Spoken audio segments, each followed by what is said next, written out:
An emollient host, he eagerly fed his guests' self-esteem, describing a talk show as an unnatural act between consenting adults in public. Michael Parkinson, who has died aged 88, began his career in journalism, for which he showed talent and flair. He achieved celebrity, however, as the host of a television chat show. Whatever he attempted, energy, grit, ambition and competitiveness were never lacking.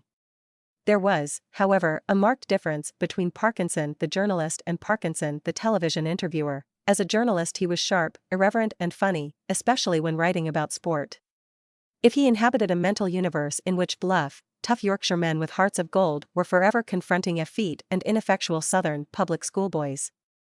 Often to be found on the committee of MCC, he rode this hobby horse with great virtuosity. On television, however, he adopted a more emollient persona.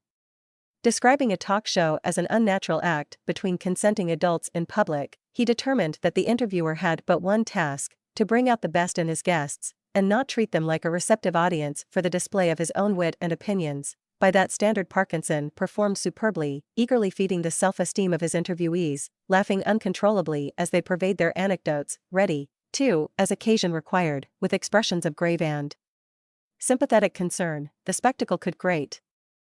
As, in response to Parkinson's collusive inquiries, pop icons and film stars explained just how wonderful they were. Undeniably, though, celebrities flourished under this treatment, and were duly grateful. Barry Humphries was even inspired to write a commendatory verse on Parkinson: "If he gets nervous, well, it never showed. His face is like a mile of rugged road, his crow's feet are the dried up beds of smiles, and his best friends are aware that he's got piles of charm, pizzazz, and British spunk and phlegm." Audiences agreed. Between 1971 and 1982, Parkinson regularly attracted an audience of 12 million, and once as many as 17 million. In those years, he hosted 361 shows, interviewing some 1,000 guests.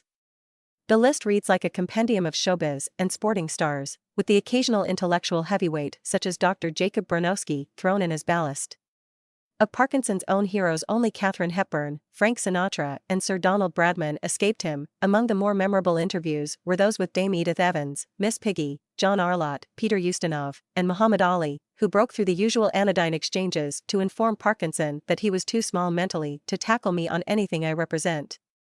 Another exception to the accustomed blandness was the ventriloquist Rod Hull's emu, which savagely attacked his interlocutor, wrestling him to the floor. Parkinson appeared to take the incident in good part, though he may have been less amused than he seemed. "The only thing I was ever remembered for," he complained many years later, "was being attacked by a FG emu." He was also uneasy when confronted by the ferocious intellect of Enoch Powell, and initially failed to get on terms with the camp comedian Kenneth Williams, who referred to him in his diaries as a North Country nit. In general, though, Parkinson was equal to any challenge, coping successfully with a drunken Robert Mitchum and an already seriously ill David Niven. Beautiful women invariably brought out his flirtatious side. Sexually he put Yorkshire on the map, enthused Jean Rook in the Daily Express. When Parkinson had a vasectomy in 1972, he enthusiastically made the procedure a matter of national attention. His operation featured prominently in the first issue of Cosmopolitan, while Woman magazine devoted 4 pages to the most loving thing a man can do for a woman. Not everyone, however, was impressed. "I have 2 bricks and would do it for you," one reader volunteered.